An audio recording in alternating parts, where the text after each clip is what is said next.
Ó Mãe Santíssima, intercedei por nós para que possamos bem compreender os ensinamentos de vosso Divino Filho, nosso Senhor e Salvador Jesus Cristo, e as explicações dos pais da Igreja. Ó Virgem Imaculada, ofereço-vos este trabalho e peço que abençoais aqueles que o ouvirem, e que seja para a maior honra e glória de Deus. Amém. Senhor onipotente, purificai o meu coração e os meus lábios. Vós, que purificastes os lábios do profeta Isaías com carvão em brasa, e dignai-vos, por tal modo, purificar-me com a vossa misericórdia, para que possa dignamente anunciar o vosso santo Evangelho. Por Jesus Cristo nosso Senhor. Amém. Senhor, abençoai-me.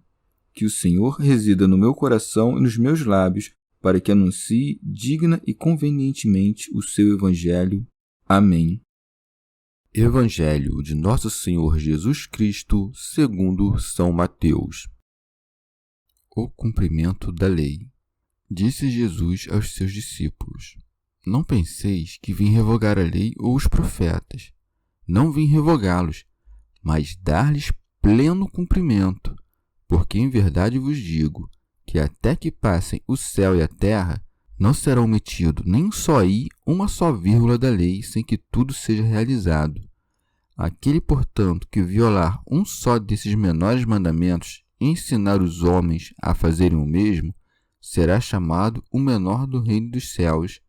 Aquele, porém, que os praticar e os ensinar, esse será chamado grande no reino dos céus. A nova justiça é superior à antiga. Disse Jesus aos seus discípulos: Com efeito, eu vos asseguro que se a vossa justiça não ultrapassar a dos escribas e a dos fariseus, não entrareis no reino dos céus.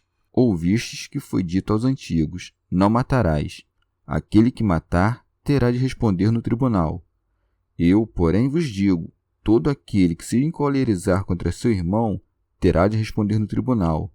Aquele que chamar ao seu irmão raca estará sujeito ao julgamento do sinédrio.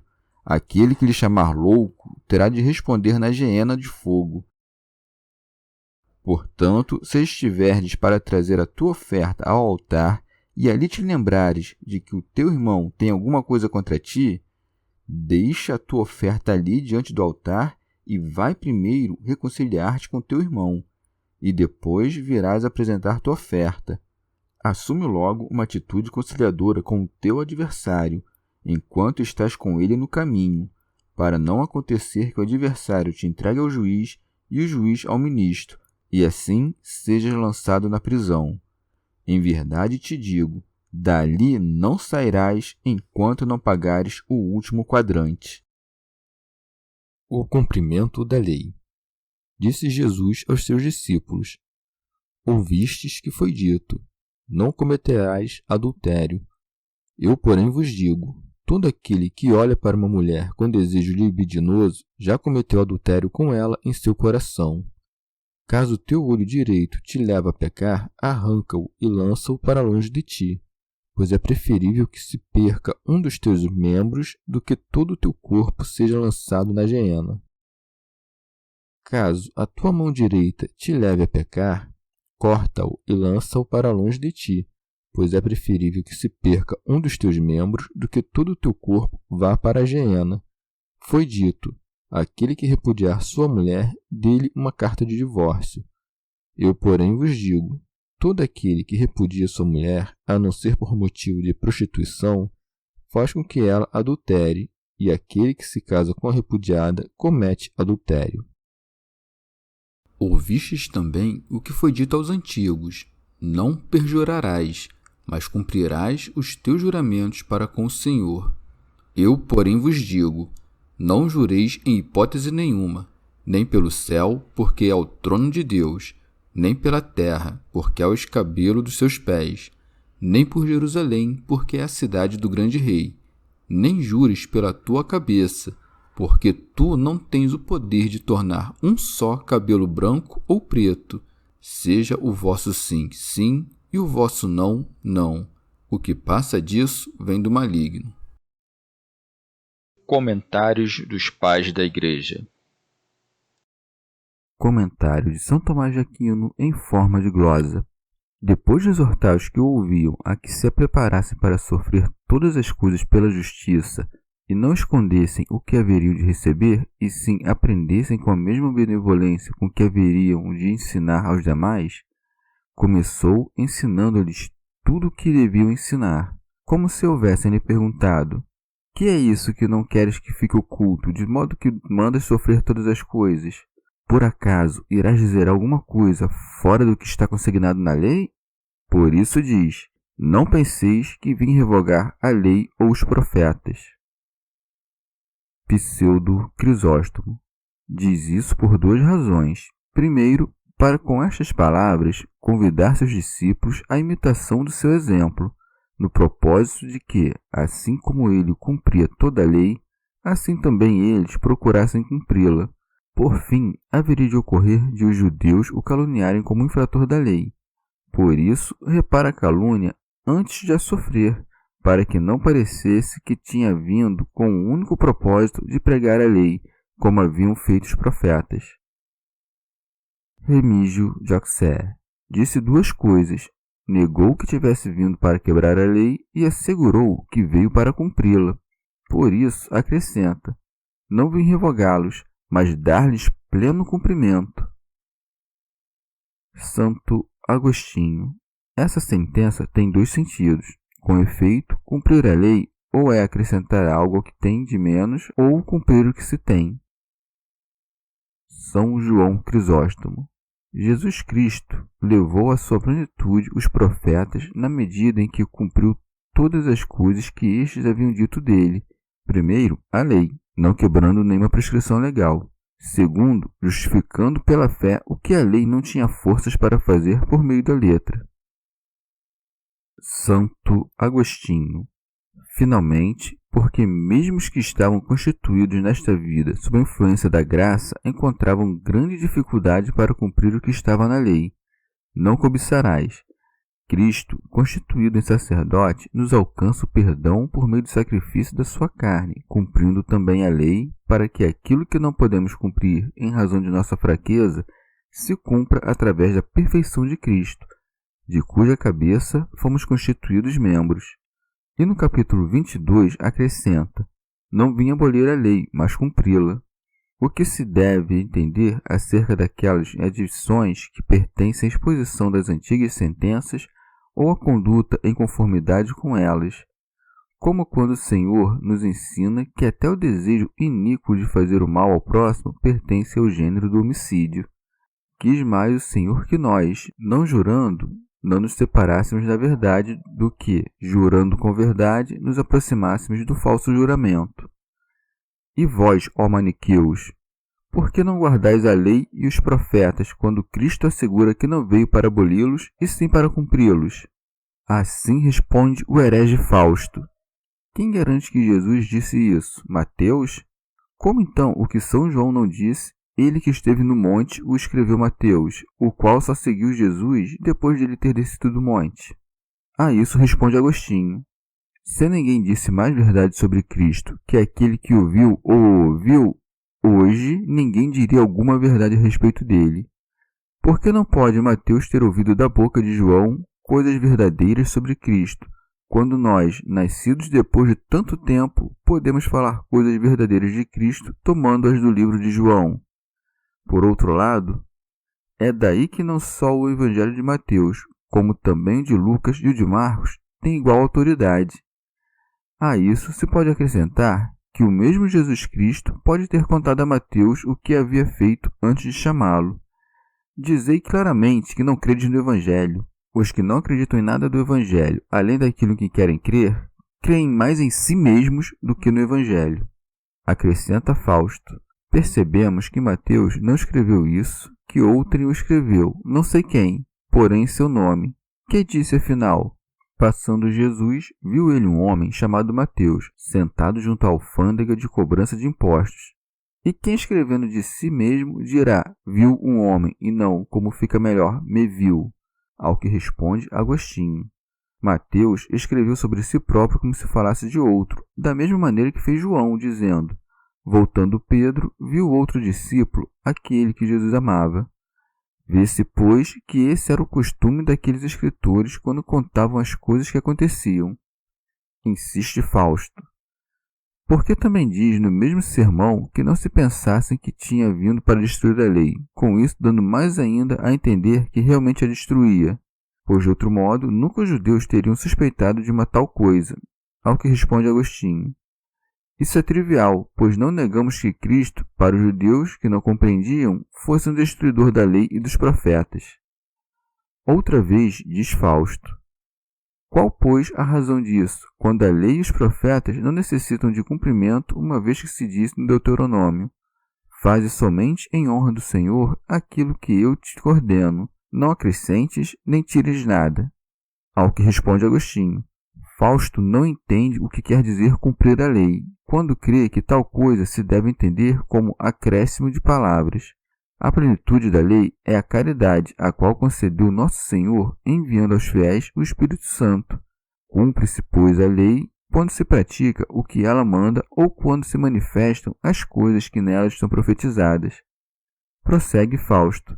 Quando confessamos que Jesus Cristo formou o Novo Testamento, que dizemos senão que ao mesmo tempo destruiu o Antigo? Ao que responde Agostinho. No Antigo Testamento estava prefigurado tudo quanto haveria de acontecer. Suas figuras haveriam de ser cumpridas pelas obras mesmas que Jesus realizava com o objetivo de que a lei e os profetas se cumprissem, já que nestes estava escrito que Deus daria um Novo Testamento. Acrescenta Fausto.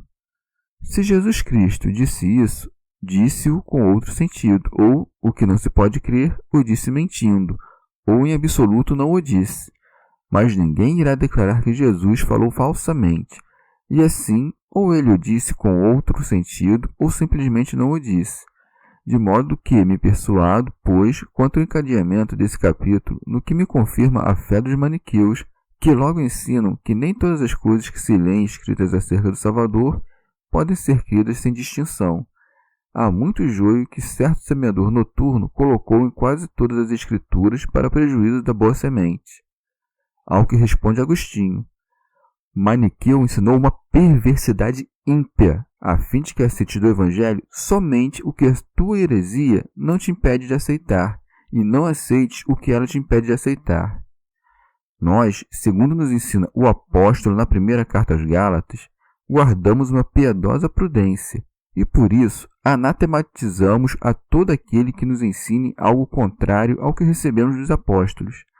O Senhor nos diz também que devemos entender por joio não algumas falsidades que se mesclem às verdadeiras escrituras, como tu interpretas, mas sim aos homens que são filhos do espírito maligno. Acresce Fausto. Quando um judeu te interpelar por não observar os preceitos da lei e dos profetas, os quais Cristo disse que tinha vindo não para abolir, mas para cumprir, te verás obrigado ou a te confessar como subjugado a uma vã superstição, ou a dizer que o capítulo é falso, ou a negar que sejas verdadeiro discípulo de Cristo. Ao que responde Agostinho. Os católicos nada têm de temer desse capítulo, como se aí não se cumprisse a lei e os profetas, porque tem a caridade de Deus e do próximo, preceitos nos quais estão resumidos toda a lei e os profetas, e tudo que ali está profetizado pelos acontecimentos, cerimônias e palavras figuradas o reconhecem cumprido em Cristo e na Igreja, do que se deduz que não estamos submetidos à superstição, nem negamos a veracidade desse capítulo, e tampouco que somos discípulos de Cristo. Aquele que diz que, se Cristo não tivesse abolido a lei e os profetas, os sacramentos destes teriam continuado a ser celebrados junto aos sacramentos cristãos, bem poderia dizer que, se Cristo não tivesse abolido a lei e os profetas, ele continuaria na promessa de ainda vir a nascer, morrer e ressuscitar. Mas, melhor que os abolir, ele os cumpriu, já que não mais se promete que ele nascerá, morrerá e ressuscitará, o que aqueles sacramentos, de certo modo, proclamavam. Mas é anunciado que já nasceu, padeceu e ressuscitou, o que estes sacramentos que os cristãos realizam proclamam. Compreende-se de pronto quão grande é o erro em que vivem todos aqueles que creem que, ao se mudarem os sacramentos e símbolos, alteram-se as coisas que entre os profetas foram anunciadas como futuras e que o prova que já se cumpriram. Compreende-se de pronto quão grande é o erro em que vivem todos aqueles que creem que, ao se mudarem os sacramentos e símbolos, alteram-se as coisas que entre os profetas foram anunciadas como futuras e que o Evangelho prova que já se cumpriram. Prossegue Fausto. Deve-se averiguar se Cristo disse isso e por que o disse. Se eu disse com o objetivo de não despertar a fúria dos judeus que, vendo suas coisas santas calcadas aos pés por Cristo, não consideravam oportuno ouvi-lo, ou se para persuadir-nos a nós que, vindo dos gentios, nele criamos a que aceitássemos o jugo da lei. Diz Fausto. Se não foi esse o motivo que o impulsionou a falar assim, deve ser aquele que apontei, e nisso não mentiu, a 3 espécies de leis.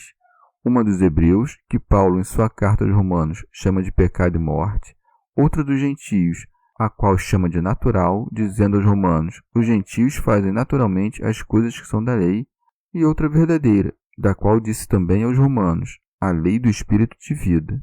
O mesmo se aplica aos profetas, aqueles dos judeus, muito conhecidos, os dos gentios, dos quais disse Paulo a Tito, um deles, seu próprio profeta, disse, e os profetas da verdade, dos quais Jesus disse por meio de Mateus, eis que eu vos envio profetas, sábios e escribas. Em verdade, se tivesse manifestado as observâncias dos hebreus para que fossem por nós cumpridas, não haveria dúvida de que disse isso referindo-se à lei dos judeus e dos profetas. Mas quando ele só se refere aos preceitos mais antigos, isto é, não matarás, não fornicarás, que em outro tempo foram promulgados por Enoque, Sete e outros justos, quem não vê que está falando da lei e dos profetas da verdade? Sempre que parece falar de coisa especificamente judaica, ele a desarraiga dando os preceitos que são seu contrário, por exemplo, no caso do preceito, olho por olho, dente por dente. Ao que diz Agostinho, qual a lei e quais os profetas que Cristo veio não para abolir, mas para cumprir, é manifesto por ser a lei dada por Moisés. E a distinção que Fausto estabelece entre os preceitos dos justos anteriores a Moisés e a lei mosaica, afirmando que Cristo cumpriu aquela, mas anulou esta, não procede. Afirmamos que a lei de Moisés foi tanto bem adequada ao seu propósito temporário, como também que não foi abolida, mas cumprida por Cristo, como se verá em cada detalhe. Isso não foi compreendido por aqueles que permanecem naquela perversidade, a saber, de compelirem os gentios a se judaizarem, os hereges que se chamam nazarenos. Pseudo Crisóstomo. Para que não se creia que todas as coisas que haviam de suceder desde o princípio até o fim não eram antes conhecidas por Deus, mas foram vaticinadas na lei de uma maneira mística, ele aqui declara que céus e terra não passarão até que todas as coisas previstas na lei achem seu cumprimento. E isto é o que diz, porque em verdade vos digo, que até que passem o céu e a terra, não será omitido nem só i, uma só vírgula da lei, sem que tudo seja realizado. Remígio de Auxerre. Amém é uma palavra hebraica e pode ser traduzida em latim por vere, fideliter ou fiat, isto é, verdadeiramente, fidedignamente ou assim seja. O Senhor a utiliza ou por causa da dureza do coração daqueles que são lentos para crer, ou para atrair mais particularmente a atenção daqueles que criam. Santo Hilário de Poitiers. Pela expressão que utilizou, até que passem, podemos supor que os elementos constituintes do céu e da terra não serão aniquilados. Remígio de Auxerre. Subsistirão essencialmente, mas se renovarão. Santo Agostinho. Das palavras que acrescenta, não será omitido nem só i, uma só vírgula da lei, não se deve deduzir outra coisa além de uma expressão veemente da perfeição que se demonstra por meio de cada letra individual, entre as quais o i é a menor porque consta só de um traço e o ápice é o ponto que se põe sobre o i. Com essas palavras, manifesta que na lei até as menores coisas são conduzidas à realização. Rábano Mauro. De propósito, pôs a letra grega iota e não iode hebraico, porque o iota no grego é a 10ª letra, e o número 10 expressa o decálogo, cujo auge e perfeição é o Evangelho. Pseudo Crisóstomo. Se o homem ingênuo se envergonha quando é pego em alguma pequena mentira, e o homem sábio não deixa no vazio nenhuma palavra que diz, como poderão as palavras divinas subsistir sem um fim e sem realidade? Do que se conclui: aquele, portanto, que violar um só desses menores mandamentos e ensinar os homens a fazerem o mesmo, será chamado o menor no reino dos céus. Creio que mesmo Deus responde claramente a isso, mostrando quais são os mandamentos menores, dizendo: se alguém violar um destes mandamentos, mesmo dos mais pequenos, isto é, dos que dentro em breve hei de dizer. São João Crisóstomo. Não o disse, pois, referindo-se às leis antigas, mas a que ele haveria de dar, as quais chama pequenas, mesmo sendo grandes. Assim como muitas vezes antes havia falado de si com humildade, também agora fala humildemente dos seus preceitos. Pseudo Crisóstomo. Ou, dito de outro modo, os mandamentos de Moisés são fáceis de pôr em prática: não matarás, não adulterarás.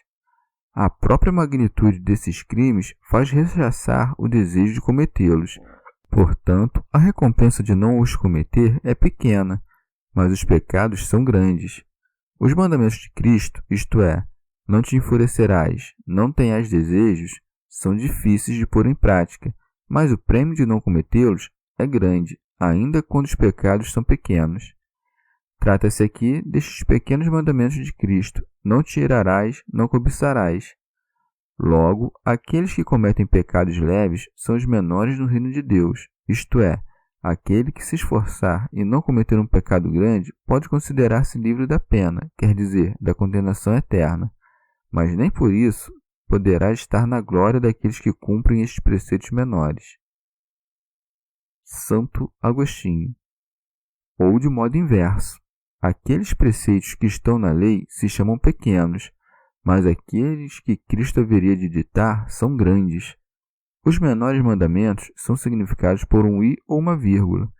Aquele, pois, que os viola e ensina outros a quebrá-los se chamará pequeno no reino dos céus.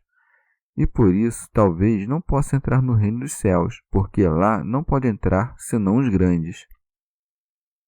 Comentário de São Tomás de Aquino em forma de glosa.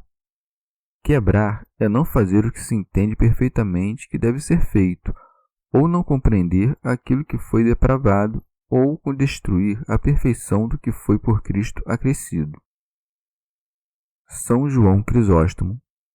Quando ouvires dizer pequeno no reino dos céus, deves crer que isso não significa outra coisa senão o suplício e o inferno, pois ele usa reino não apenas aplicando às alegrias do céu, mas também ao tempo da ressurreição e à vinda terrível de Cristo.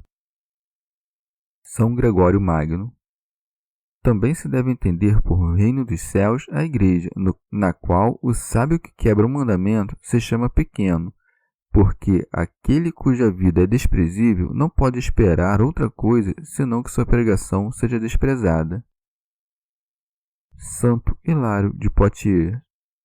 Ou chama de pequenos os acontecimentos da paixão e morte do Senhor, e aquele que não as confessa, considerando-as vergonhosas, será pequeno, isto é, o último dos homens e quase nada, mas aquele que as confessa é prometida a grande glória da vocação no céu. Daí que, aquele, porém, que os praticar e os ensinar, esse será chamado grande no reino dos céus. São Jerônimo. Assim repreende os fariseus que, desobedecendo às ordens do Senhor, davam preferência às suas próprias tradições, porque não viam utilidade na doutrina que ensinavam ao povo se prescindissem sequer do menor detalhe ordenado pela lei. Podemos entender isso de outra maneira. A instrução daquele que ensina até quando incorre em um pequeno pecado o faz cair do ponto mais alto, e de nada lhe vale ensinar a justiça que ele mesmo destrói, mesmo que com a mais leve das culpas. A bem-aventurança é perfeita quando se completa por obras o que se ensina no discurso. Santo Agostinho. Ou ainda, aquele que transgredir naquelas coisas pequenas, a saber, os preceitos da lei, e assim ensinar os demais a fazer, será chamado pequeno.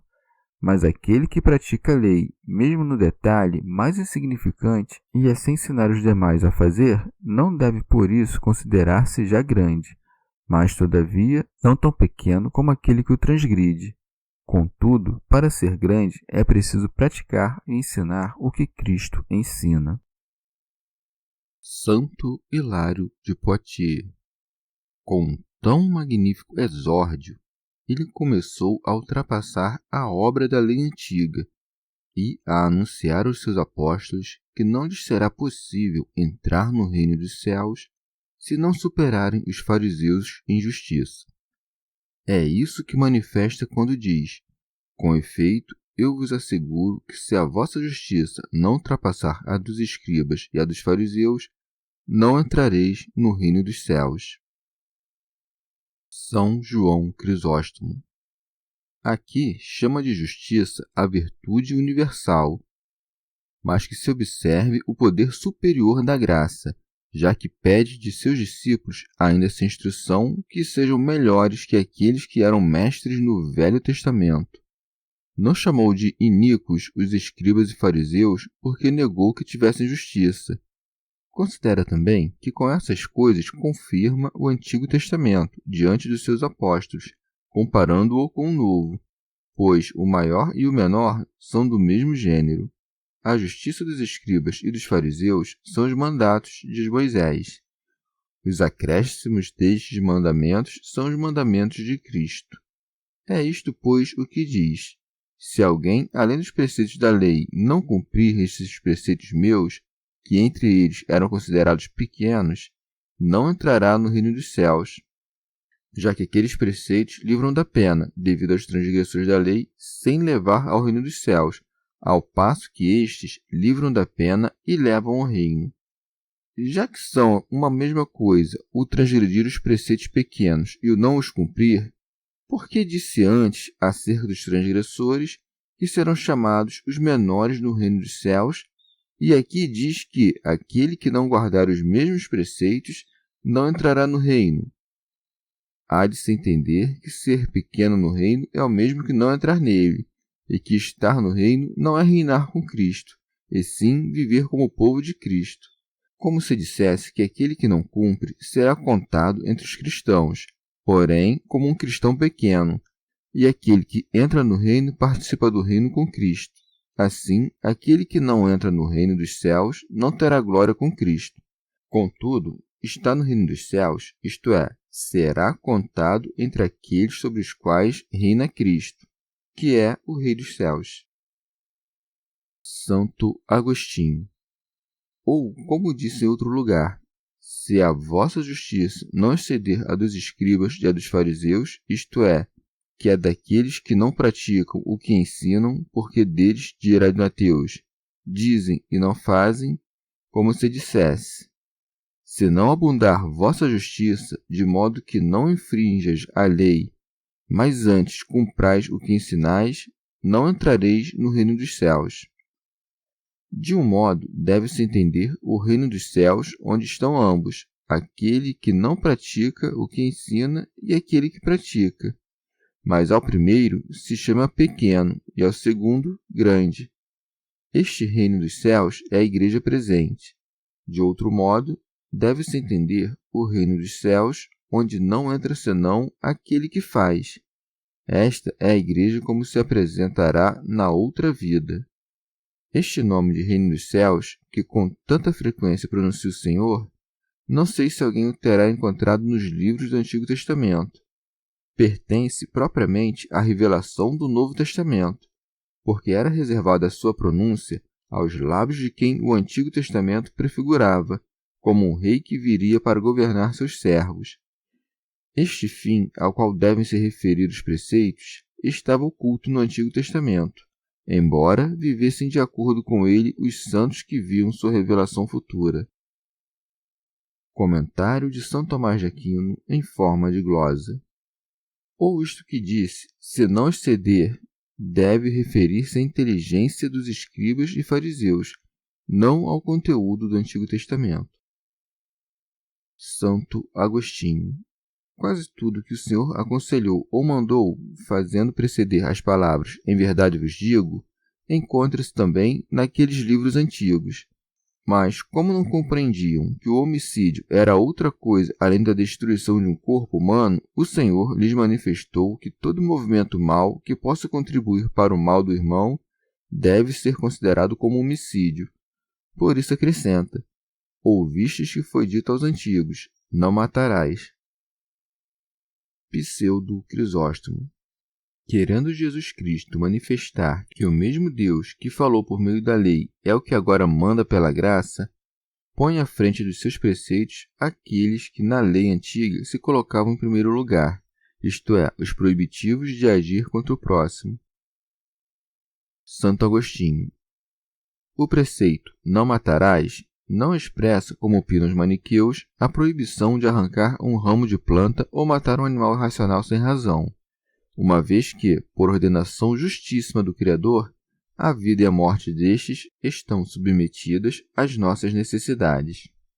Por isso, devemos entender que tudo o que está dito se refere ao homem.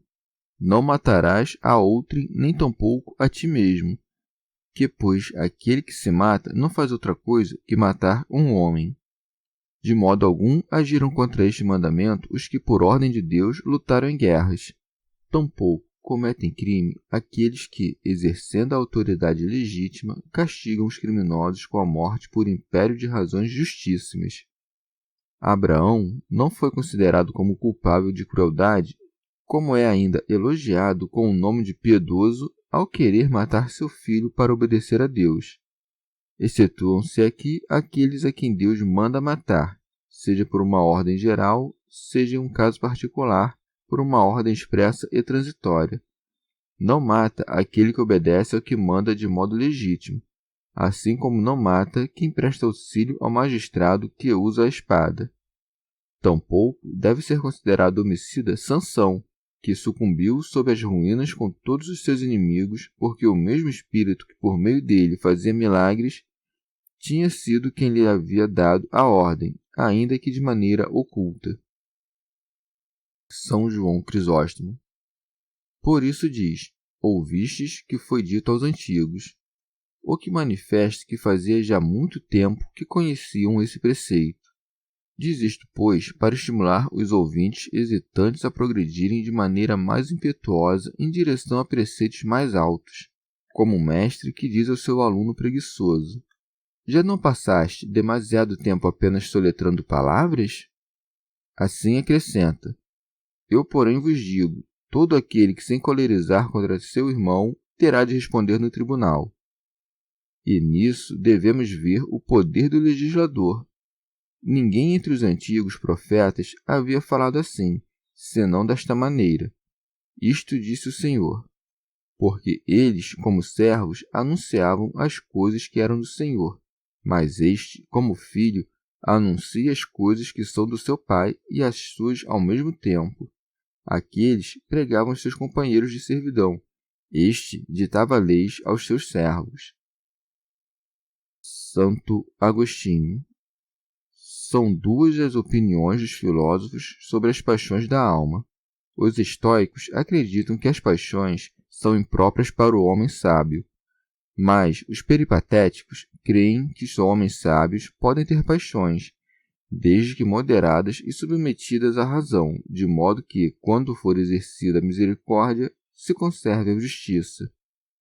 Na doutrina cristã, não se indaga principalmente se uma alma piedosa pode encolerizar-se ou entristecer-se, mas sim a origem dessas impressões.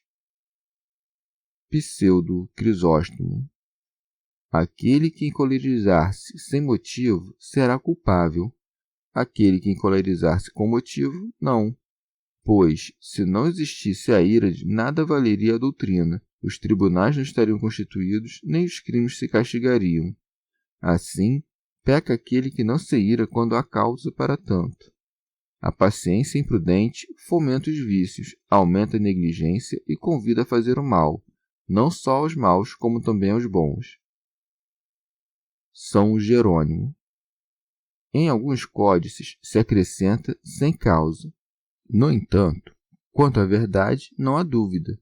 e a cólera é totalmente proibida. Como nos é ordenado orar por aqueles que nos perseguem, fica suprimida toda ocasião de enfurecer-se. Deve-se, pois, suprimir este acréscimo, sem causa, porque a ira do homem não opera a justiça de Deus. Pseudo Crisóstomo. Contudo, a ira com causa não é ira, e sim juízo, pois a cólera propriamente dita é a alteração de uma paixão. A ira daquele que se enfada tendo motivo para tanto não é por paixão, e por conseguinte, julga de pleno direito, não se irrita. Santo Agostinho. Também devemos atentar ao que significa enfurecer-se com o irmão, pois não se enfurece com o irmão aquele que se enfurece com o pecado de seu irmão. Já aquele que se enfurece com o seu irmão e não com o pecado dele, enfurece-se sem causa.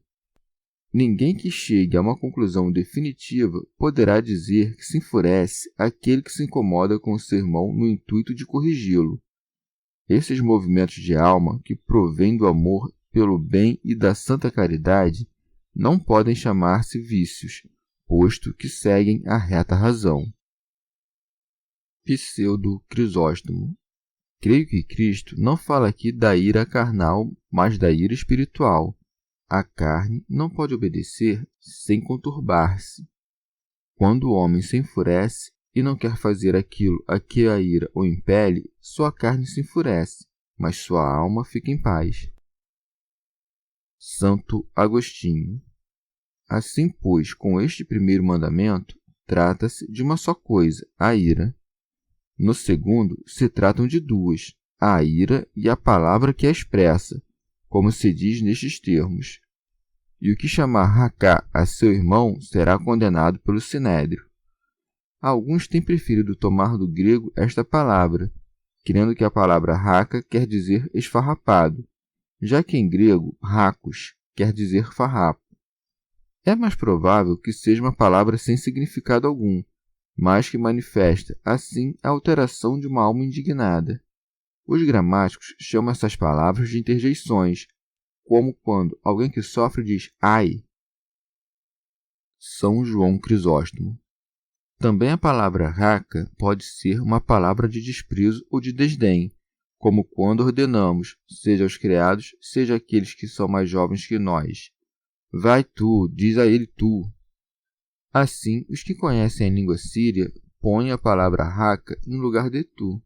O Senhor, pois, quis arrancar-nos até mesmo os defeitos menores, e por isso manda que nos tratemos mutuamente com honra.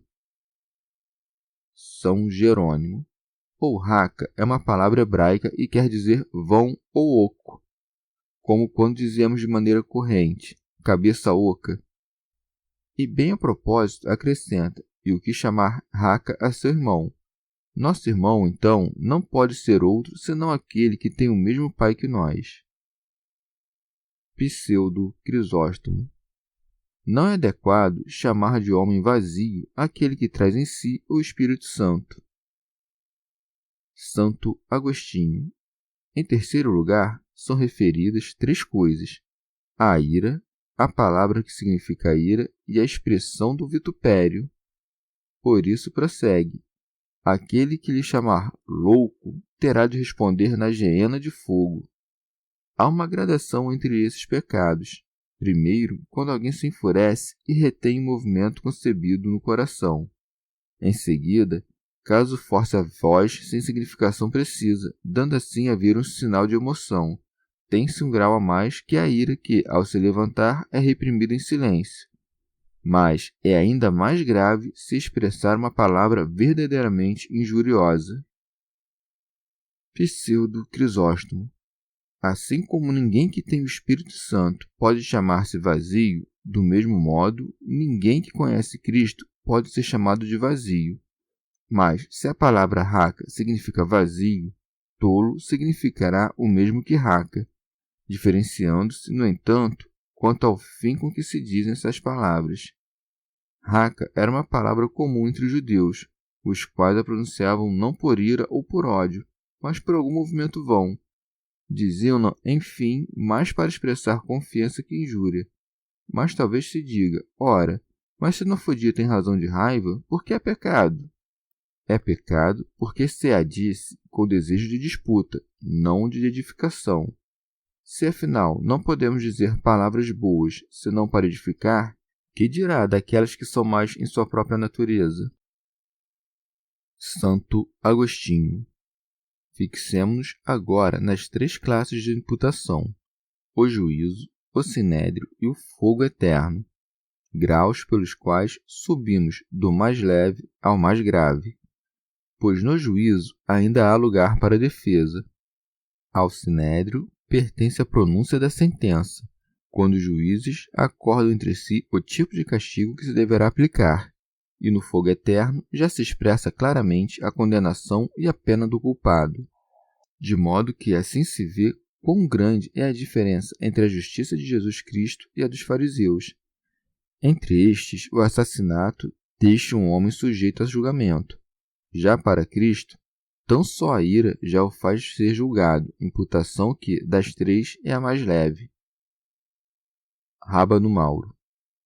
O Senhor chama aqui de Geena o tormento do inferno, cujo nome se acredita que ele tomou de um vale consagrado aos ídolos e que fica próximo de Jerusalém, outrora cheio de cadáveres, que, segundo lemos no livro dos Reis, Josias profanou. São João Crisóstomo. É a primeira vez que pronuncia o nome do inferno, depois de falar do reino dos céus, manifestando assim que nos dá este último em virtude do seu amor, o primeiro em virtude de nossa indolência. A muitos parece demasiado forte o padecer por uma só palavra dita, uma pena tão grande, com o que alguns dizem. Isso está expresso de maneira hiperbólica. Contudo, temo que, interpretando mal essas palavras, soframos ali o último suplício. Não creias que isso é algo duro, porque a maior parte dos castigos e dos pecados procede das palavras. E, com efeito, palavras insignificantes induzem muitas vezes ao homicídio e têm destruído cidades inteiras. Não consideres coisa menor chamar teu irmão de insensato, já que assim lhes tira a prudência e o intelecto, por meio dos quais somos homens e nos diferenciamos dos animais. Pseudo Crisóstomo. Ou será réu do sinédrio, isto é, pertencerá ao concílio daqueles que se reuniram contra Cristo, como interpretam os apóstolos em seus cânones. Santo Hilário de Poitiers. Ou ele, que trata como vazio o que está pleno do Espírito Santo, faz-se réu diante do concílio dos santos, que, tornados juízes, lhe farão pagar pela ofensa feita ao Espírito Santo. Santo Agostinho. Alguém me perguntará, com que suplício mais grave se castiga o homicídio, se a injúria já se castiga com o fogo do inferno? Isto leva à compreensão de que existem vários infernos. São João Crisóstomo. O juízo e o sinédrio são penas que se padecem nesta vida, e o fogo do inferno é a pena que se padece na outra. Por isso, trata do juízo da ira, pois não é possível que o homem viva absolutamente sem paixões, mas lhe é possível refreá-las. Portanto, ele não fixou para ela uma pena determinada, para não parecer que a proíba totalmente. O sinédrio é citado agora como o grande juízo dos judeus, para que não se creia que inova em tudo. Santo Agostinho. Nessas 3 sentenças se deve observar que há palavras subentendidas, excetuada a primeira delas, que traz todas as palavras. Todo aquele que se irá contra seu irmão, que o faz sem causa, segundo alguns.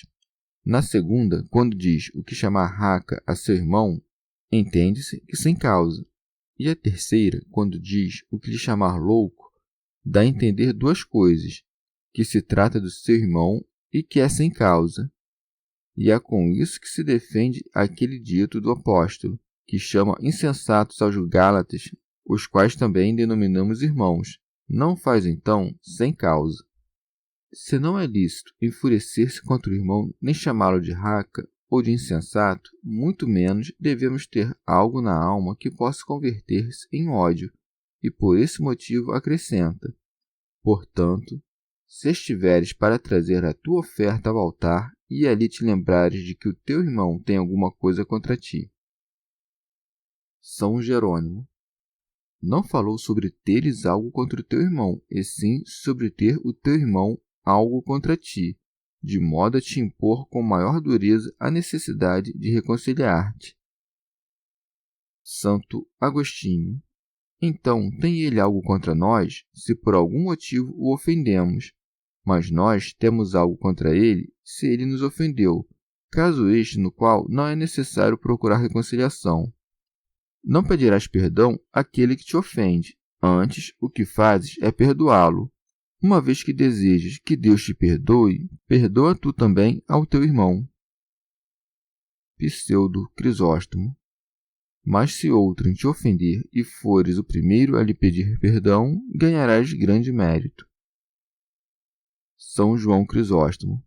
Mas, se alguém não procura, por amor ao próximo, reconciliar-se com este, ele o induz a tanto para que sua obra não fique incompleta, especialmente em lugar sagrado. Por isso acrescenta, deixa a tua oferta ali diante do altar e vai primeiro reconciliar-te com teu irmão. São Gregório Magno. O Senhor não quer receber o sacrifício dos que estão em inimizade. A partir disso, podes conhecer quão grande é o sinal da inimizade que afasta os meios de remissão dos pecados. Pseudo Crisóstomo. Veja-se aqui a misericórdia de Deus, que pensa antes no bem dos homens do que em sua própria honra. Ele ama mais a concórdia entre os fiéis do que as oferendas no altar, pois, enquanto houver discórdia entre os fiéis, suas oferendas não recebem atenção, suas orações não são ouvidas. Ninguém, pois, pode ser amigo fiel dos que são inimigos entre si, e por isso Deus não quer ser amigo dos fiéis enquanto estes forem inimigos entre si. E nós não mantemos a fé em Deus se amamos seus inimigos e odiamos seus amigos. Tal como foi a ofensa, qual deve ser a reconciliação? Se tiveres ofendido com o pensamento, deves reconciliar-te por meio de pensamento. Se tiveres ofendido com palavras deves reconciliar-te. Se ofendestes com obras deves reconciliar-te. Assim como se comete um pecado, deve-se fazer penitência por ele. Santo Hilário de Poitiers. Uma vez alcançada a paz humana, ele manda voltar-se para a divina, para passar da caridade dos homens à de Deus, e por isso segue dizendo, e depois virás apresentar tua oferta. Santo Agostinho. Como se tome ao pé da letra o que aqui se diz, e se por acaso alguém achar que assim lhe convém agir, não poderá demorar muito para vir a reconciliação se o irmão estiver presente, já que nos é ordenado deixar oferenda diante do altar. Mas, se o irmão estiver ausente, e o que também pode vir a ocorrer na outra margem do mar, é absurdo crer que deve deixar sua oferenda diante do altar e atravessar terra e mares antes de oferecê-la ao Senhor. Por isso, ele nos manda reconciliarmos-nos em nosso interior e pensar espiritualmente para que se possa compreender o que foi dito sem correr em absurdos. Por altar, devemos entender, do ponto de vista espiritual, a fé. A oferenda que fazemos ao Senhor, seja por meio do ensino, seja por meio da oração, seja por qualquer outro meio, não pode ser aceitável diante de Deus se não for sustentada pela fé.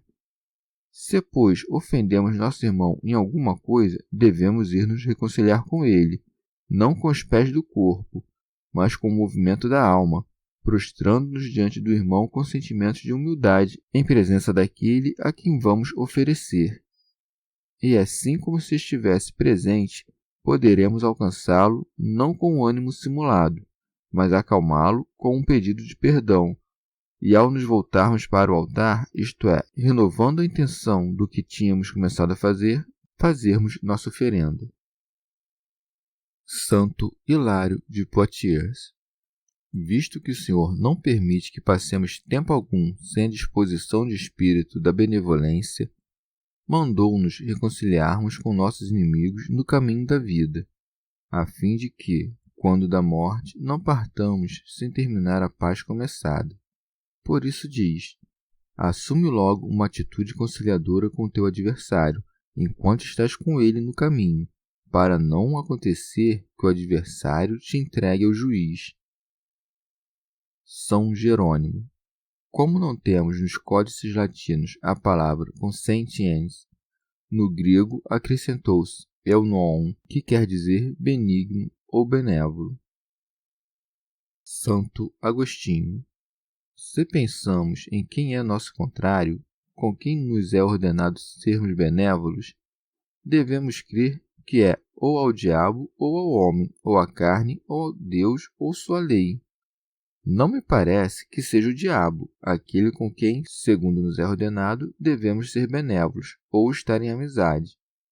Onde há benevolência, há amizade, e ninguém nos pode mandar que tenhamos amizade com o diabo. Tampouco convém que estejamos em paz com ele, já que renunciamos ao seu trato e lhe declaramos guerra. Nem devemos consentir com ele, porque ter alguma vez estado de acordo com ele é coisa que nos faz cair em muitas misérias. São Jerônimo. Alguns dizem que o Salvador nos manda sermos benévolos com o demônio para que não o façamos sofrer por culpa nossa, porque há quem diz que ele deve se atormentar por nós quando consentimos em suas tentações. Outros dizem, estes com mais precaução, que no batismo nós fazemos uma espécie de pacto com o demônio, renunciando a ele.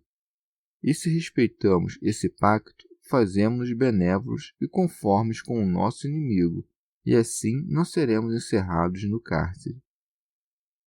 Santo Agostinho.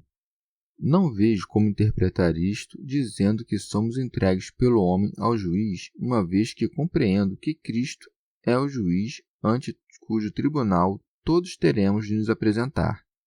Como haverá de ser entregue a um juiz aquele que, como nós, haverá de comparecer também diante do juiz? Mais ainda, se alguém prejudica outro homem matando-o, não terá tempo de reconciliar-se com ele durante o caminho, isto é, nesta vida. Mas, no entanto, poderá ser curado pela penitência. Muito menos compreendo como se poderia nos ser ordenado estarmos concordes com a carne, com a qual consentem antes os pecadores. Aqueles que submetem a carne à servidão não estão de acordo com ela, antes a obrigam que se submeta. São Jerônimo. Como se pode enviar a carne ao cárcere se ela não está de acordo com a alma, uma vez que a alma e o corpo haverão de ser aprisionados juntos, já que o corpo não pode fazer nada se a alma não o obriga? Santo Agostinho. Talvez o que nos é ordenado aqui é que estejamos unidos a Deus, de quem nos separamos pecando, e que desde então se mostra nosso adversário ao resistir a nós, sendo estas palavras: Deus resiste aos soberbos.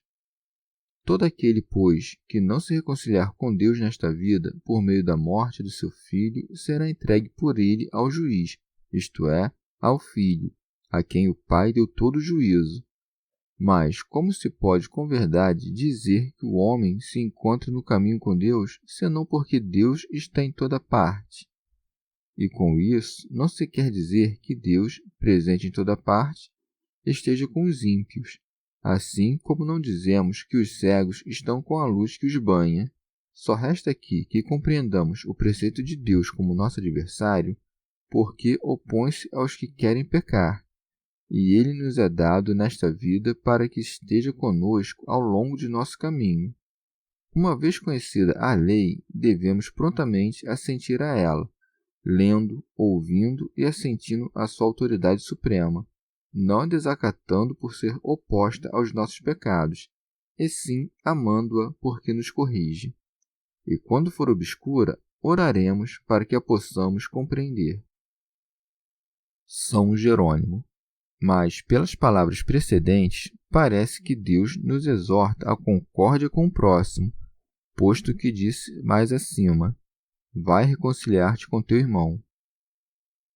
Pseudo Crisóstomo.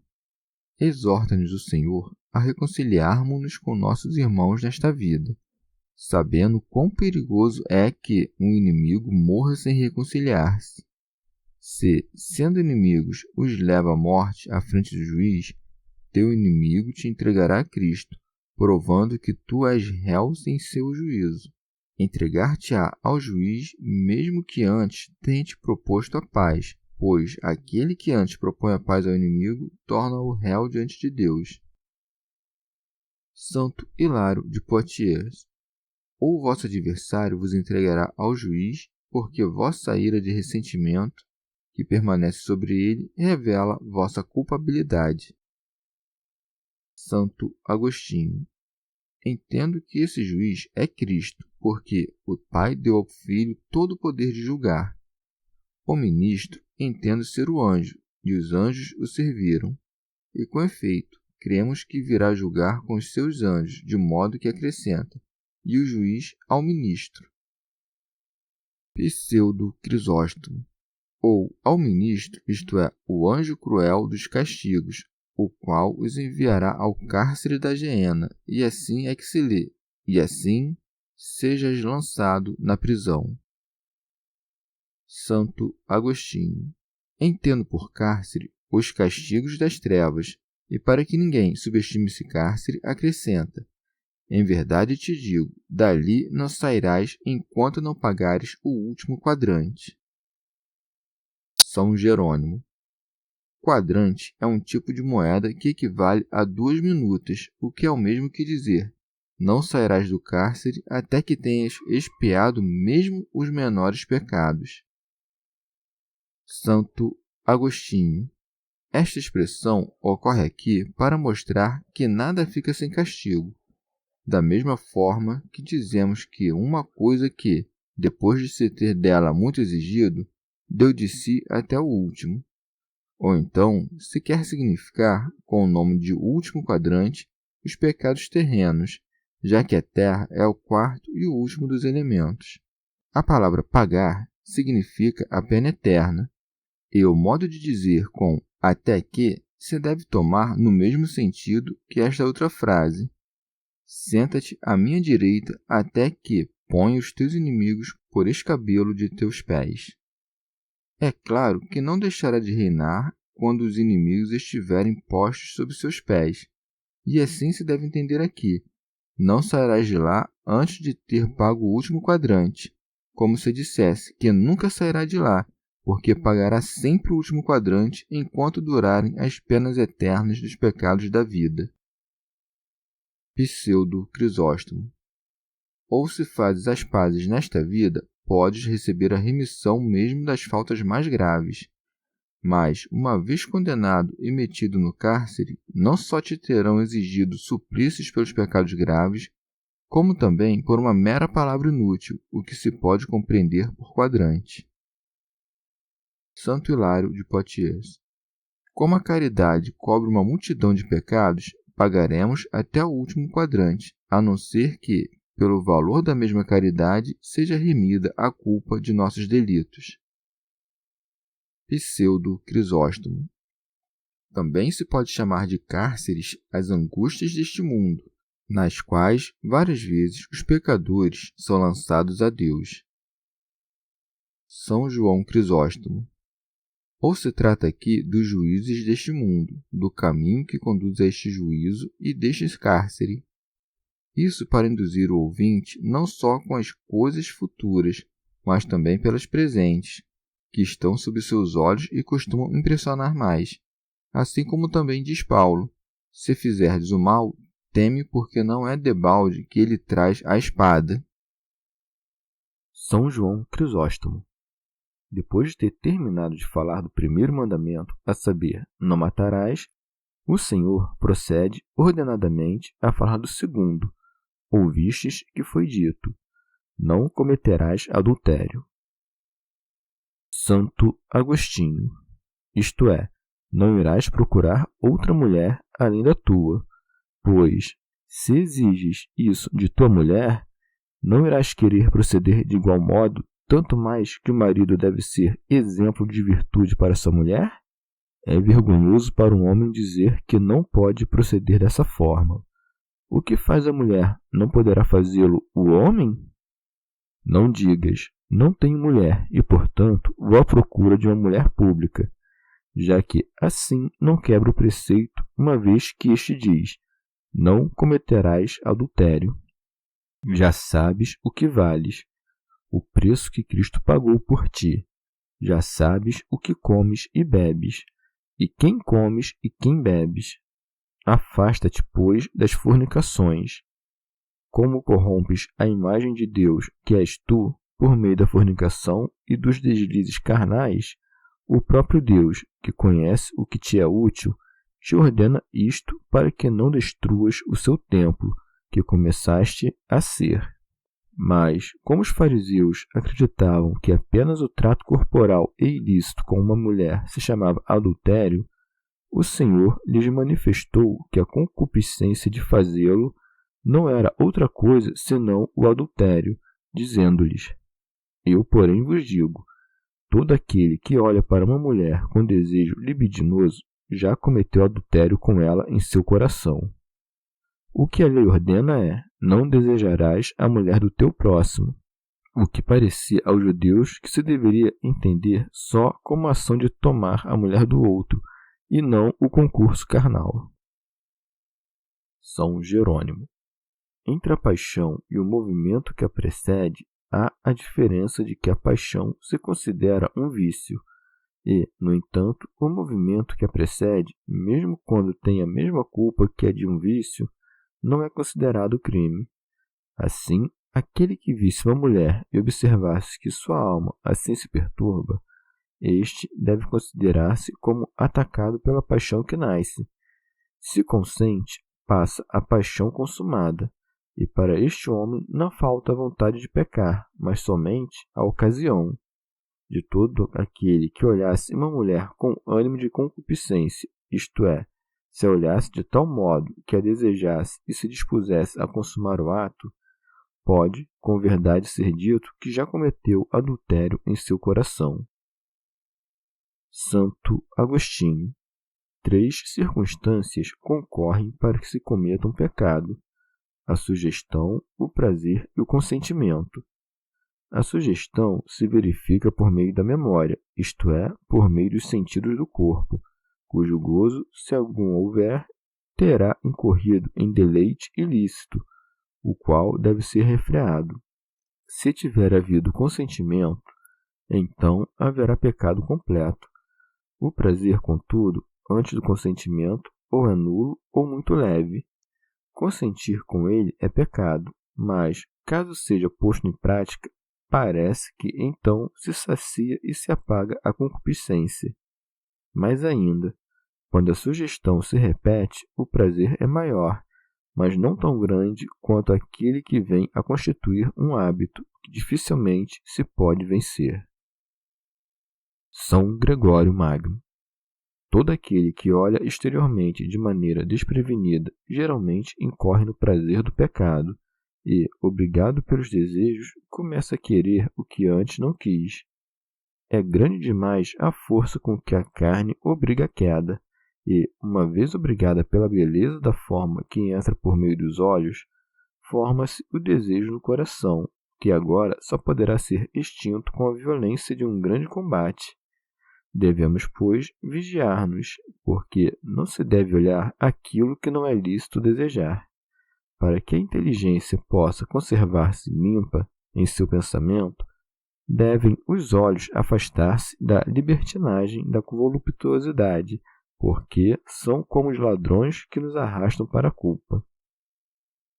São João Crisóstomo. Se quiseres com frequência fixar os olhos em belos rostos, serás certamente capturado, ainda que por acaso possas conter teu ânimo por 2 ou 3 vezes, porque não és superior à sorte e à natureza humana. Mas aquele que acende a chama do seu coração após ver uma mulher, mesmo que não veja suas formas, este guarda consigo a recordação das ações torpes, de cuja representação muitas vezes passa a ação. E se alguma mulher, adornando-se demais, atrair para si os olhos de muitos homens, mesmo que não faça nenhum pecar, esta padecerá o fogo do inferno, porque prepara o veneno e oferece o copo, mesmo quando não encontra ninguém que o beba. O que disse dos homens, igualmente se pode dizer às mulheres. O que se disse à cabeça, seguramente é também uma advertência dirigida a todo o corpo. Comentário de São Tomás de Aquino em forma de glosa. Depois de nos ensinar a evitar o pecado do adultério, não somente nas ações, mas também no coração, porque não só se deve evitar o pecado, como também se devem evitar as ocasiões do pecado, Cristo nos disse, consequentemente, que convém evitar as ocasiões do pecado, dizendo: caso o teu olho direito te leve a pecar. Pseudo Crisóstomo. Se, segundo o profeta, não há em nossa carne nada que não esteja ferido pelo pecado, devemos cortar quantos membros tivermos para que a pena destes pague pela malícia da carne. Mas vejamos se podemos estender essa compreensão ao olho corporal e à mão. Assim como todo homem, quando se converte para Deus, está morto para o pecado, assim também o olho, ao deixar de olhar o mal, separa-se do pecado. Mas esta não é a única dificuldade. Se o olho direito te escandaliza, que faz o esquerdo? Por acaso contradiz o direito para que se conserve inocente? São Jerônimo. No olho direito e na mão direita se insinuam o afeto pelos irmãos, pela mulher, pelos filhos, parentes e amigos, dos quais, se alguma vez se mostrarem como obstáculos à nossa contemplação da luz verdadeira, devemos nos apartar. Santo Agostinho. Do mesmo modo que se entende a contemplação no caso do olho, assim se deve entender com toda a propriedade a ação no caso da mão. Pelo olho compreendemos um amigo muito querido, e isso costuma ser dito por aqueles que querem expressar seu carinho dizendo: quero-te como as pupilas dos meus olhos. Convém aqui entender por olho um amigo conselheiro, porque o olho nos ensina o caminho. Quanto ao que se acrescenta acerca do olho direito, talvez seja para considerar de tal maneira ampliada o carinho em questão.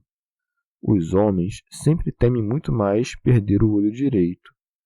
Ou entende-se que o olho direito é o seu conselheiro no que concerne às coisas divinas, já o esquerdo é o conselheiro no que concerne às mundanas, de modo que seja este o sentido dessa passagem. Qualquer que seja a coisa que tu amas, tanto como amas teu olho direito, se se tratar de algo que te escandaliza, isto é, se te serve de impedimento para alcançar a verdadeira beatitude, arranca tal coisa e separa de ti. Já acerca do olho esquerdo, é supérfluo dizer mais.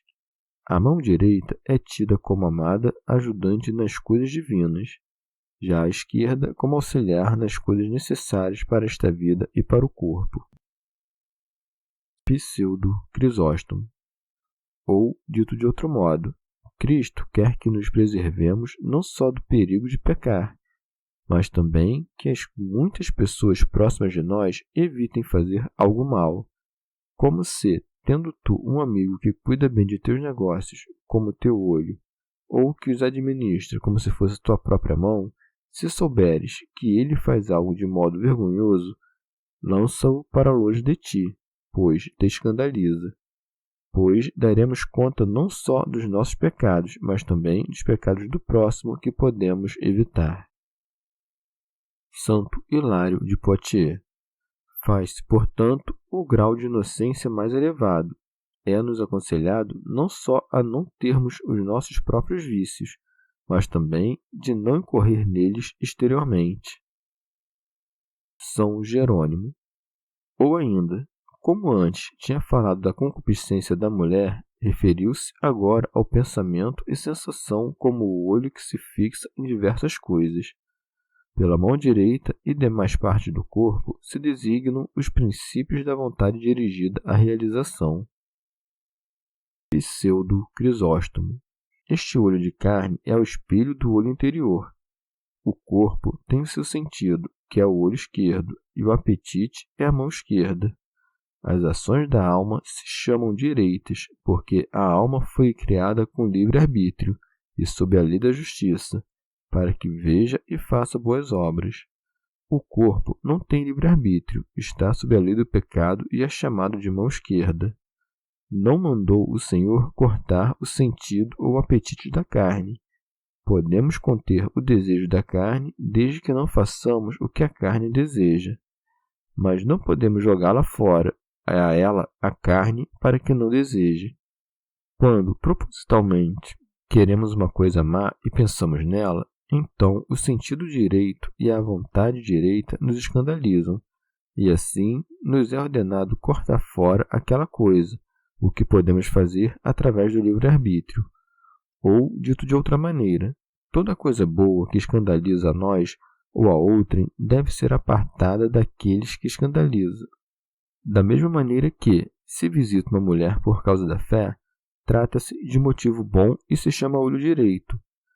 Mas, se visitando-a com frequência cai no desejo dela, ou se os que assistem a isso se escandalizam, então meu olho direito me escandaliza, e o que é bom serve de escândalo. O olho direito é uma visada com bom fim, isto é, boa intenção. A mão direita é a vontade boa.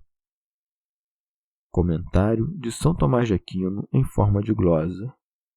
Teu olho direito é também a vida contemplativa, que se escandaliza quando cais em indolência ou em arrogância, ou quando, por debilidade nossa, não podemos contemplar o que é puro. A mão direita é uma boa obra ou a vida ativa, a qual escandaliza quando somos enlaçados pelo grande número de coisas mundanas e pelo tédio da ocupação. Se alguém não goza da vida contemplativa, que não se descuide da ativa, de modo a, enquanto se ocupa, não se ressecar no ócio, longe da doçura eterna. Remígio de Auxerre. Nosso Senhor Jesus Cristo manifesta por que se deve arrancar o olho direito e quando se deve cortar a mão direita ao dizer: pois é preferível que se perca um dos teus membros do que todo o teu corpo seja lançado na geena. Pseudo Crisóstomo. Como somos membros uns dos outros, melhor é que nos salvemos sem um desses membros do que, querendo conservá-los, pereçamos eles e nós. Ou é melhor que nos salvemos sem um tal bom propósito ou uma tal boa obra do que, buscando realizar todas as boas obras, perecermos com todas elas. Comentário de São Tomás de Aquino em forma de glosa. Tinha o Senhor antes ensinado que não se deve desejar a mulher do próximo. Agora ensina como consequência que não se deve abandonar a sua própria mulher, dizendo: foi dito, aquele que repudiar sua mulher, dê-lhe uma carta de divórcio. São Jerônimo. Mais adiante, Nosso Senhor e Salvador explica melhor essa passagem. Moisés mandou dar o libelo de repúdio em razão da dureza de coração dos maridos, isto é, que fazendo-o não para conceder o divórcio em si, mas para impedir o homicídio. Pseudo Crisóstomo. Quando Moisés tirou os filhos de Israel do Egito, estes, por sua ascendência, eram israelitas, mas, por seus costumes, eram egípcios. Por causa dos hábitos dos gentios, acontecia que o marido odiasse a esposa e, como não era permitido despedi-la, estava pronto para matá-la ou atormentá-la constantemente. Por isso Moisés mandou dar o libelo de repúdio, não porque fosse algo bom, mas porque era remédio para o mal maior. Santo Hilário de Poitiers. Mas o Nosso Senhor, que trouxe a equidade para todos, prescreveu que ela deveria permanecer especialmente na paz conjugal. Santo Agostinho. O que aqui ordena o Senhor sobre não mandar embora a mulher não é contrário ao que ordena a lei, como dizia Maniqueu, e tampouco a lei diz isto: aquele que assim quiser, que repudie sua esposa. Neste caso, o oposto seria não repudiá-la. Ao contrário, como a lei não queria que a mulher fosse repudiada pelo marido, estabeleceu por isso o obstáculo do libelo, o qual poderia deter um espírito precipitado. Além disso, entre os hebreus, como se diz, somente os escribas tinham o privilégio de escrever em seu idioma, porque detinham sabedoria superior. A lei mandava que fossem até estes todos aqueles a quem determinou dar o libelo de repúdio se quisessem repudiar sua mulher. Esses escribas procuravam persuadir os consortes, de maneira pacífica, a que estabelecessem a concórdia entre si, e não escreviam o libelo senão quando, tendo um ânimo extremamente perverso, não acolhiam seu conselho e se perdia toda a esperança de reconciliação. Do mesmo modo como, pois, não cumpriu a lei dos primeiros homens com essa sua adição de palavras, tampouco ele destruiu a de Moisés, opondo-lhe uma contrária, como dizia Maniqueu. Antes, de tal modo, recomendou todo o conteúdo da lei dos hebreus, e assim, tudo o que ele próprio dizia em acréscimo tinha o propósito ou de explicar, coisa que em partes obscuras da lei era muito necessário, ou observar como se a poderia cumprir melhor. Aquele que buscou meios de impedir o repúdio manifestou claramente que não queria a dissensão nem mesmo entre os homens mais endurecidos. O Senhor, justamente para confirmar que não se deve repudiar facilmente, excetua apenas a causa de fornicação, dizendo, a não ser por motivo de prostituição. Manda, pois, que se sofram todos os demais padecimentos, se acaso existirem, encarando-os com fortaleza em benefício da promessa solene conjugal. Pseudo Crisóstomo. Se devemos aturar com paciência os vícios de estranhos, já que disse o apóstolo em Gálatas, levai os fardos uns dos outros, quanto mais os das esposas. O homem cristão não só não deve pecar, como não deve oferecer aos outros a ocasião de pecar. Do contrário, a culpa de outrem viria a constituir um pecado seu, já que havia sido a causa de que se cometesse o crime. Aquele que, repudiando sua mulher, desse ocasião a adultérios, que ela comete com outro e o outro com ela, este seria condenado em razão desses adultérios. Por isso diz que aquele que repudia sua mulher a obriga ao adultério. Santo Agostinho.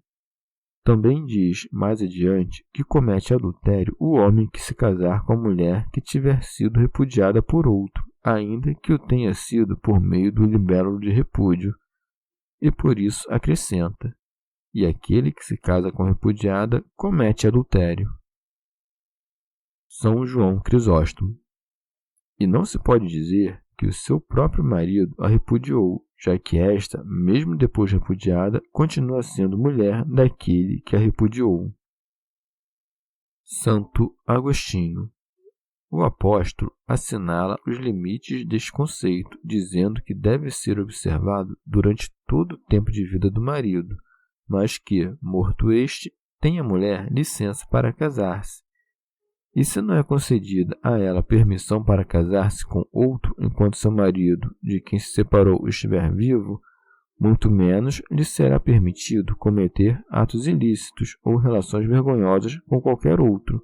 Aquele que, sem repudiar sua mulher, vive com ela, não carnal, mas espiritualmente, não age contra esses preceitos, pois os matrimônios daqueles que vivem em continência por mútuo consentimento são mais felizes.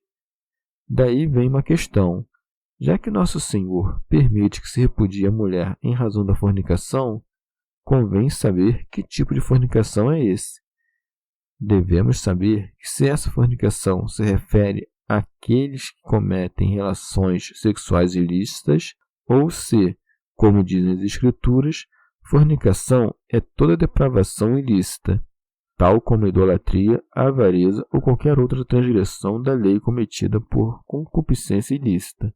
Mas, se é permitido, segundo o apóstolo, repudiar a mulher infiel, ainda quanto melhor seria não repudiá-la. No entanto, não é lícito, segundo o preceito do Senhor, que se repudie a mulher senão por causa de fornicação. A infidelidade é a própria fornicação.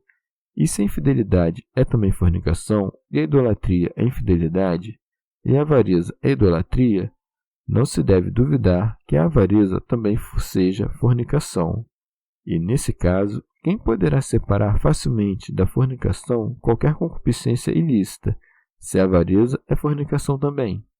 Não queremos, contudo, que nosso tratamento de uma tão difícil questão que nos é suscitada por assunto tão grave satisfaça o leitor. Nem todo pecado é fornicação espiritual, nem tampouco Deus aniquila a todo aquele que peca, já que todos os dias ouve seus santos que dizem: perdoa-nos as nossas ofensas. No entanto, perde todo aquele que se faz réu de fornicação com relação a ele. É lícito o repúdio por uma fornicação dessa natureza? É questão obscuríssima, mas não há dúvida alguma de que é lícito quando se trata de fornicação que profana o corpo. Se alguém diz que o Senhor considera a fornicação causa suficiente para repudiar a mulher, isto é, aquela fornicação que se comete por meio de concubinato ilícito, pode-se dizer que o Senhor se referia a ambos os fiéis, dizendo que a ninguém é lícito separar-se do outro, a não ser por causa da fornicação. Aqui não se trata apenas de repudiar a mulher adúltera. Aquele que a repudia o faz não só porque ela cometia fornicação, mas também porque era causa de fornicação para ele mesmo. Repudiá-la-ia, assim, não só em razão da fornicação dela, mas também da sua. Dela, porque fornica, e sua, para que não fornique. Com igual razão, o marido a repudiará, se ela lhe diz: não continuarei a ser tua mulher, a menos que acumules riquezas por meio de assaltos. Ou, caso recomende ao seu marido algum outro ato criminoso ou vergonhoso. Assim, aquele a quem a mulher disser qualquer coisa dessa espécie, se for um verdadeiro penitente, cortará de si esse membro que o escandaliza. Não existe coisa mais iníqua do que deixar a mulher por causa de fornicação, quando o marido pode convencer-se de que também ele é um fornicador. Nesse caso, dá-se o que Paulo disse aos fiéis de Roma: naquilo mesmo em que julgas o outro, a ti mesmo te condenas. E, quanto ao que disse Cristo, e aquele que se casa com a repudiada comete adultério, pode-se perguntar se, assim como aquele que se casa com ela comete adultério, de igual modo peca aquela com quem se casou. Ordena o apóstolo que ela prossiga sem se casar ou que se reconcilie com o seu marido, mas, caso se separe do marido, diz o apóstolo que continue sem se casar. Se ela se separa do marido, há muita diferença entre saber se ela é repudiada ou quem repudia. Se é ela que se separa do marido e casa com outro, parece que se separa do primeiro por desejo de contrair novo matrimônio, o que se deve conceber como pensamento de adultério. Mas, se é ela a repudiada pelo marido, não se pode averiguar precisamente como se explica que, realizando-se a união por mútuo consentimento, seja só um deles aquele que comete adultério e o outro não. A isso se deve acrescentar que, se comete adultério aquele que se casa com outro que tenha sido repudiada pelo marido, ela que o faz adúltero, coisa que é proibida no espaço pelo Senhor. Comentário de São Tomás de Aquino em forma de glosa. Nosso Senhor tinha antes ensinado que não se deve praticar injúria alguma contra o nosso próximo, proibindo tanto a ira como o homicídio, a concupiscência como o adultério e o abandono da mulher com o libelo de repúdio. Agora, em consequência, ensina que se deve evitar toda injúria contra o Senhor, já que proíbe como má não só o perjúrio, senão também o juramento como ocasião de algum mal. Por isso diz: ouvistes também que foi dito aos antigos: não perjurarás. Diz-se em Levítico: não jurarás falso em meu nome. E para que as criaturas não erigissem deuses de acordo com o seu bem-querer, mandou que todo juramento seja atribuído a Deus, e que não se façam juramentos pelas criaturas. Com o que acrescenta: oferece os teus juramentos a Deus, isto é, se acontecer de jurares, jurarás pelo Criador, não pela criatura. O que é razão para se dizer no Deuteronômio: temerás o Senhor teu Deus e jurarás pelo seu nome. São Jerônimo.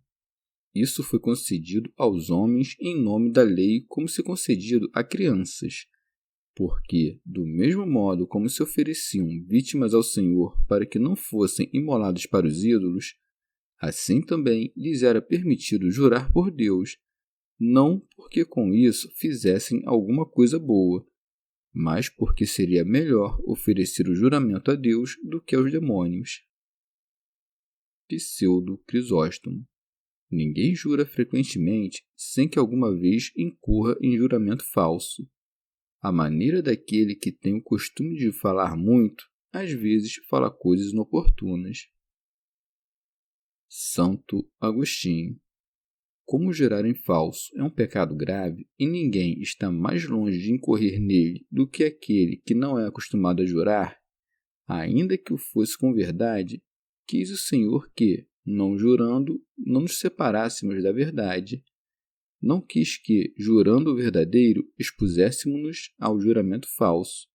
Por isso acrescenta: eu, porém, vos digo, não jureis em hipótese nenhuma. Nisso confirma a justiça dos fariseus, que consistia em não jurar em falso. Não perjura aquele que não jura.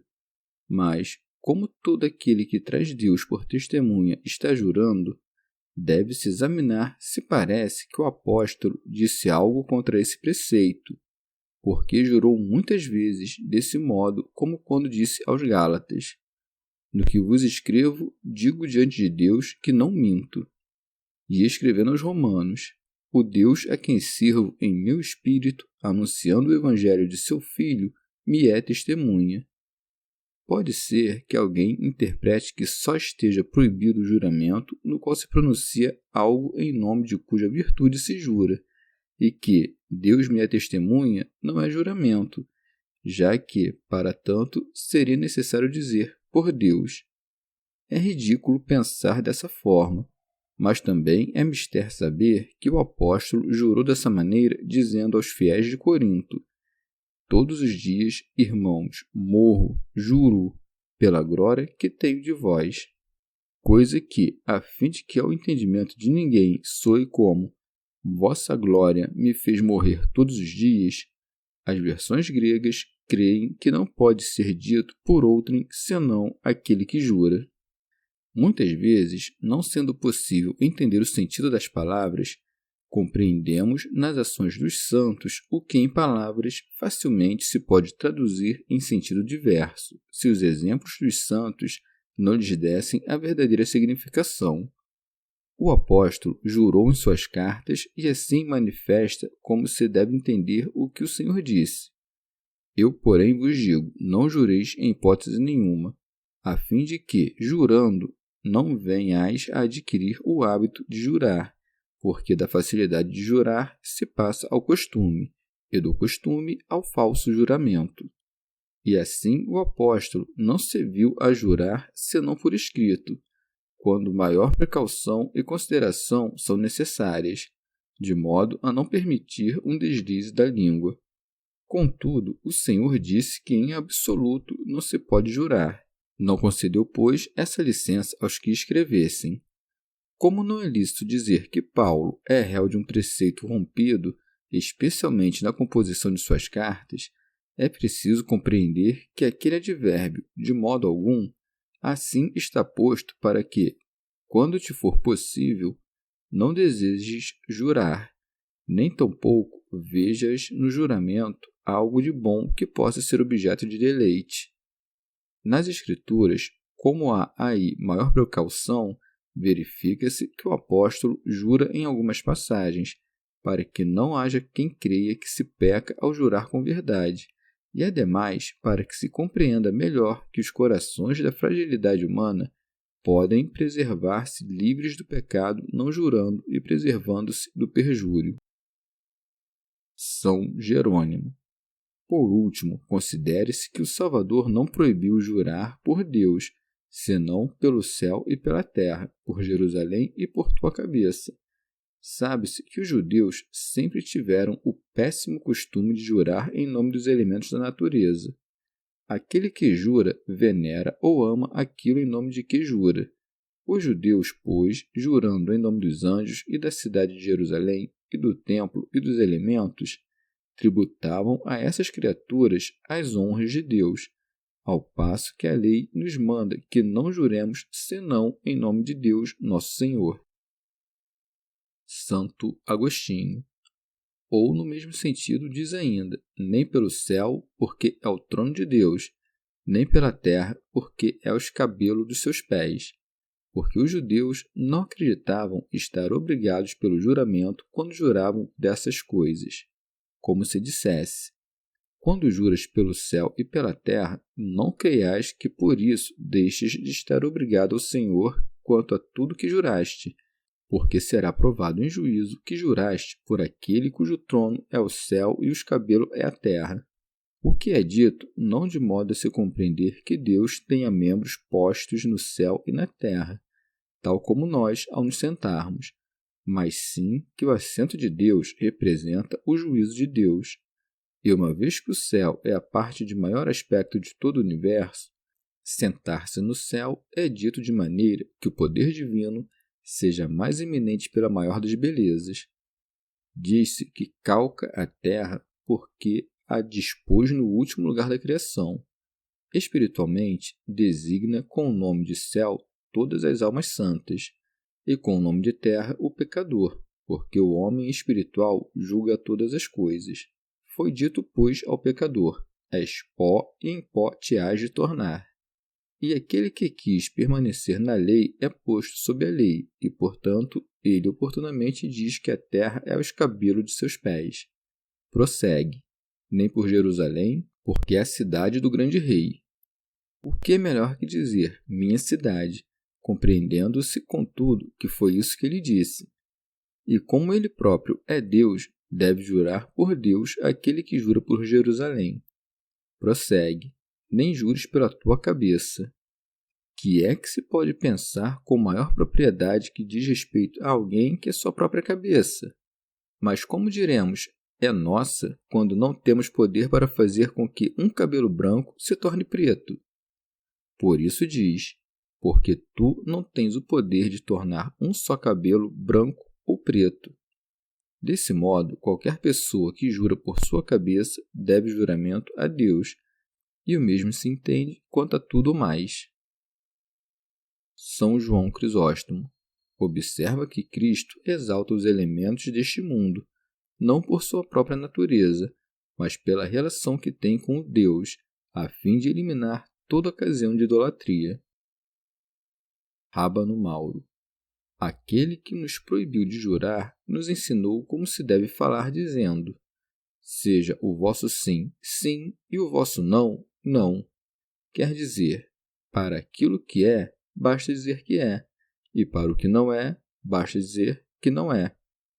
Pode ser que aqui se diga duas vezes é, não, não, para significar que aquilo que afirmas com a boca deves provar com as obras, e que aquilo que negas com palavras não confirmes com as obras. Santo Hilário de Poitiers.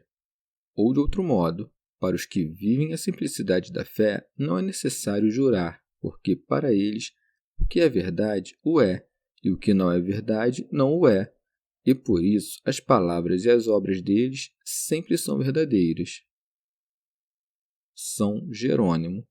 A verdade evangélica não necessita de juramentos, já que toda palavra fiel é um juramento.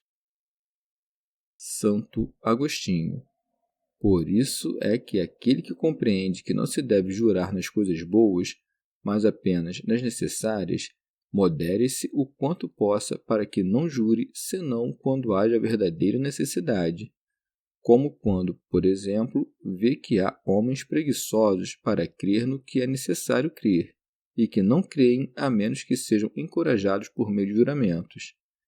É bom e agradável o que se diz aqui: seja o vosso sim, sim, e o vosso não, não. O que passa disso vem do maligno. Isto é, se te vês obrigado a jurar, sabes que isso provém da necessidade, a qual nasce da fraqueza daqueles a quem desejas persuadir de algo, fraqueza que é, em todo caso, um mal. E por isso não disse: o que passa disto é um mal. Nada fazes de mal, já que empregas bem o juramento para persuadir outrem do que queres persuadi-lo para seu bem.